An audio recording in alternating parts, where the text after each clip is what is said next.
ज़ेर की आधी आवाज़, पेश की आधी आवाज़, ज़बर के साथ अलिफ लग जाए तो पूरी आवाज़, ज़ेर के साथ या लग जाए तो पूरी आवाज़, पेश के साथ वाव लग जाए तो पूरी आवाज़। तजवीद के 3 कायदे हैं, इज़हार, इक्फ़ा और इदगाम। इज़हार हरूफ हल्की होते हैं, उनमें से 6 हैं, हमज़ा, हा, आइन, हा, गैन, हा। जब नून साकिन की आवाज़ के बाद ये हरूफ हल्की आ जाते हैं तो नून साकिन की आवाज़ का इज़हार होता है। उसके बाद दूसरा कायदा है यरमलून का। यरमलून में आवाज़ नून साकिन की आवाज़ के बाद अगर यरमलून में से कोई लफ्ज़ आ जाए तो आवाज़ बंद होती है। यरमलून में से 2 अक़साम होती हैं, नाकिस और ताम। जो नाकिस होता है उसमें आवाज़ आधी बंद होती है और ताम में आवाज़ पूरी होती है। यरमलून में अल्फाज में या, रा, मीम, लाम, वाव, नून होते हैं। जो लाम और रा होता है उसमें ताम होता है, बाकी सब के अंदर नाकिस का होता है। उसके बाद तीसरा कायदा है इक्फ़ा का। इक्फ़ा के 15 अल्फाज हैं। यरमलून और इज़हार के बाद जितने भी अल्फाज बचते हैं वो सारे हरूफ इक्फ़ा में आ जाते हैं। इसके बाद चौथा कायदा इक़लाब का होता है। अगर नून साकिन की आवाज़ के बाद बा आ जाता है तो उसमें मीम में आवाज़ बदल जाती है।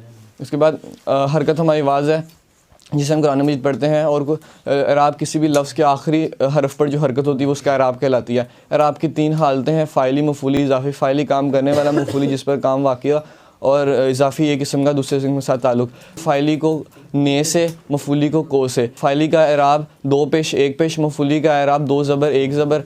उसके बाद इज़ाफ़ी का एराब 2 ज़ेर 1 ज़ेर। इसकी तारीफ़, इसकी पहचान, इसकी तारीफ़ में ज़ाती सिफ़ाती आ जाता है। ज़ाती जिसका सोचने से उनका ढांचा हमारे ज़हन में आ जाए, और सिफ़ाती जिसके सोचने से हमारा ढांचा ज़हन में ना आए।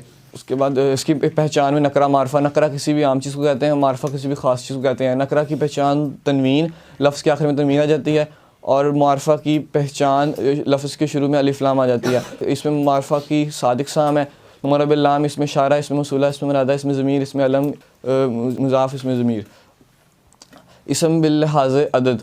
इसम बिल्लिहाज़ अदद में 3 इसके जुज़ हैं। एक वाहिद, तस्निया, जमा। वाहिद किसी एक को कहते हैं, तस्निया 2 को, और जमा 3 को। तस्निया में 2 इसलिए हैं क्योंकि अल्लाह ताला ने हर चीज़ जोड़े में बनाई, इस वजह से अरबी के अंदर तस्निया 2 होता है, और उर्दू के अंदर तो तस्निया जमा जो होती है वो 2 से शुरू होती है। अरबी में जमा 3 से या 3 से ज़्यादा।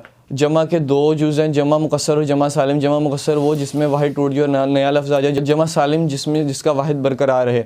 उसके बाद इसम की 18 आवाज़ें, उन, अनिन, आनी, ऐनी, ऐनी, ऊना, इना, इना, तुन, तन, तानी, तैनी, तैनी, आतुन, आतिन, आतिन। इसम का इस्तेमाल, इसम के इस्तेमाल में मुरक्कब आ जाता है। मुरक्कब 2 या 2 लफ्ज़ों का आपस में मिलना मुरक्कब कहलाता है। मुरक्कब में भी 2 जुज़ हैं, नाकिस और ताम। नाकिस में की किस्में हैं मुरक्कब अतफ़ी, मुरक्कब जारी, मुरक्कब इज़ाफ़ी। मुरक्कब अतफ़ी में वो होते हैं, अतफ़ के मानी है जोड़ने वाला, आपस में मिलाने वाला। उसमें इसके 2 लफ्ज़ आ जाते हैं, वाव और ओ। वाव के मानी और के होते हैं, आओ का मानी या के होते हैं। मिसाल के तौर पर किताबुन व कलमुन, इसका मतलब है किताब और कलम, और किताबुन आओ कलमुन, इसके अंदर होगा किताब या कलम। उसके बाद मुरक्कब जारी आ जाता है। मुरक्कब जारी के 2 जुज़, हरफ जार और हरफ मजरूर। जार लफ्ज़ के शुरू में आता है, और ये जार 17 है लेकिन मशहूर 11 हैं। बात आ, काफ, लाम, वाव, मिन, इला, हत्ता, अन, फी, अला। उसके बाद मजरूर। मजरूर हरफ जार के बाद आता है।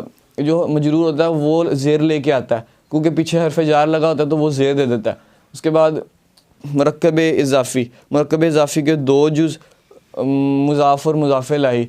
अरबी में मुज़ाफ़ पहले और मुज़ाफ़ इलैही बाद में, और उर्दू में मुज़ाफ़ इलैही पहले आता है और मुज़ाफ़ बाद में आता है। मुज़ाफ़ की पहचान ना अलिफ लाम ना तनवीन, मुज़ाफ़ इलैही की पहचान हमेशा जरी हालत में आता है। ज़मायर का इस्तेमाल। ज़मायर अरबी के अंदर ज़मायर एज़ अ प्रोनाउन इस्तेमाल होते हैं, वो मुज़ाफ़ इलैही की जगह पे आते हैं। इसमें हु हुमा हुम, हा हुमा हुन्ना, का कुमा कुम, की कुमा कुन्ना, या नाना। ज़मायर में भी 2 जुज़ जुड़ कर आने वाला होता है, एक अलहदा आने वाला होता है। जुड़ कर आने वाले में उसके हमेशा फ़ाइली, मफ़ूली, इज़ाफ़ी की जगह पे आता है, और जो अलहदा आने वाला होता है वो फ़ाइली और मफ़ूली के साथ आता है। कोई ज़मीर जब आएगी तो इसम के साथ आएगी तो वो उसकी इज़ाफ़ी हालत में आएगी, और पीछे मुज़ाफ़ लगा होगा। कोई इसम इज़ाफ़ी हालत तब आता है जब उसके शुरू में हरफ जार हो या मुज़ाफ़ लगा हो।